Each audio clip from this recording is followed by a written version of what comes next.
need for a revolutionary party. The RYM must also lead to the effective organization needed to survive and to create another battlefield of the revolution. A revolution is a war. When the movement in this country can defend itself militarily against total repression, it will be part of the Revolutionary War. This will require a cadre organization, effective secrecy, self-reliance among the cadres, and an integrated relationship with the active mass-based movement.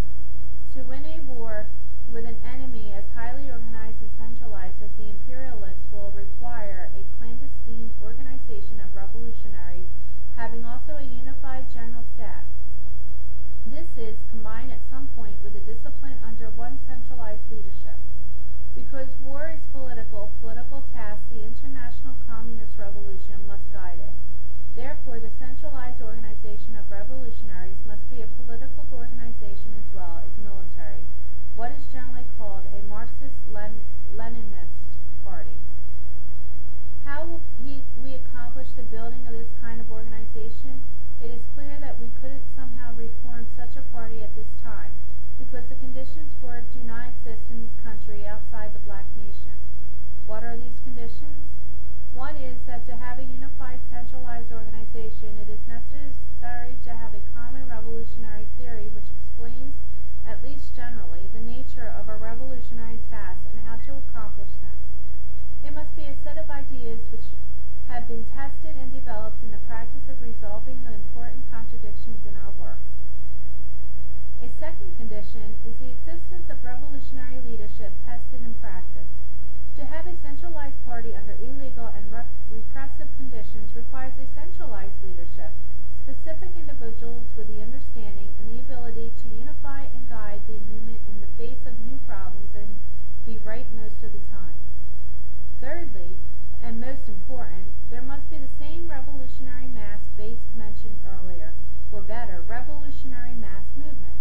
It is clear that without this, there can't be the practical experience to know whether or not a theory or a leader is any good at all. Without practical revolutionary activity on a mass scale, the party cannot test and develop new ideas and draw conclusions with enough surety behind them to consistently base its survival on them. Especially, no revolutionary party could possibly survive without relying on the active support and participation of masses of people.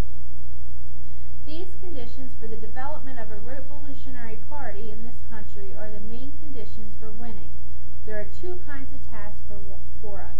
One is the organization of revolutionary collectives within the movement. Our theory must come from practice, but it can't be developed in isolation. Only a collective pooling of our experiences can develop a thorough understanding of the complex conditions in this country. In the same way, only our collective efforts toward a common plan can adequately test the ideas we develop.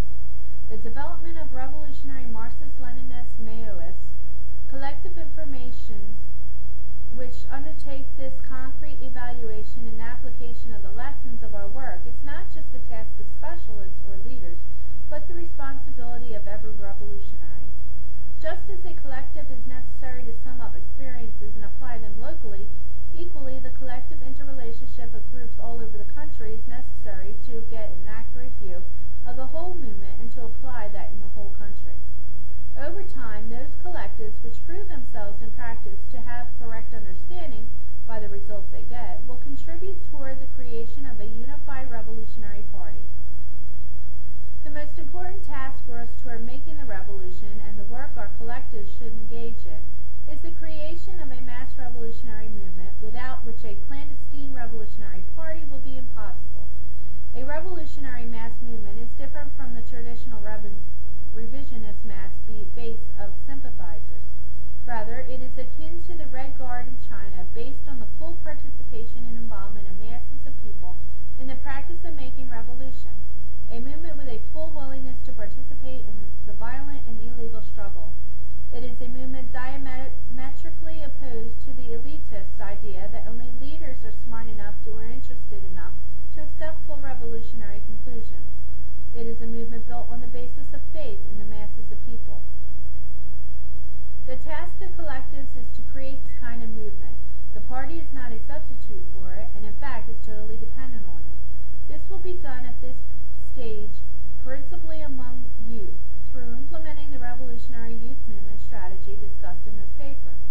It is practice at this, and not political teachings in the abstract, which will determine the relevance of the political collectives which are formed.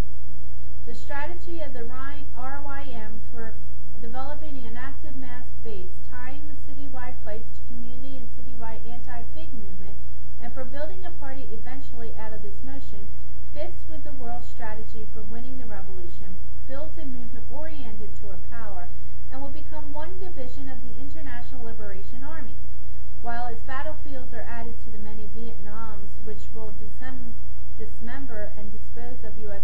imperialism. Long live the victory of People's War.